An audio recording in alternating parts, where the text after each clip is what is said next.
So here's a huge takeaway from what you just said, right? So I have a big background as a marketer. I've been a chief marketing officer. I've been a founder of my own company as well. One of the things you have to do is you have to know your customers.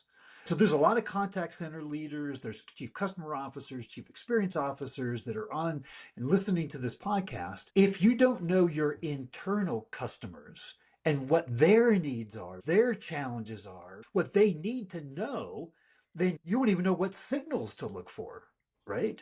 Exactly. The first thing I say is when someone asks me, how do we start this, even without a tool, is don't do anything, but go to talk to your internal people to understand what they would like to understand from their customers. Right. Because as the company grows, there is more distance between those teams and the customer, which is a gap that we need to fulfill.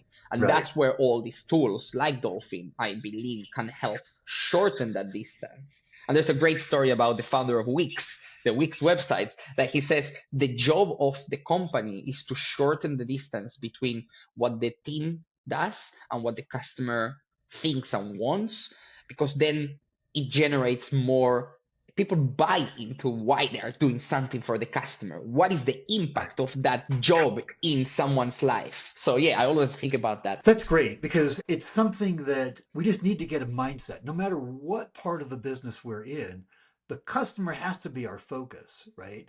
And then our second customer, that's the external customer. As contact center executives, we have internal customers. They're every department.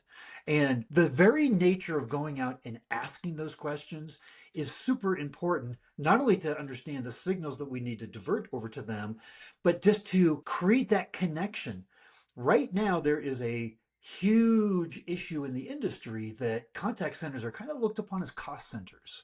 They're not value centers. They're a necessary. We have customers, they have questions, of course. We're going to need to answer those, right? But it's a cost to contain.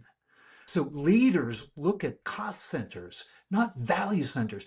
So as a leader inside of the contact center, if we can go out and start saying, hey, what would you like to learn? What would you like to know? What we're basically saying is, look at all the value we can provide to you.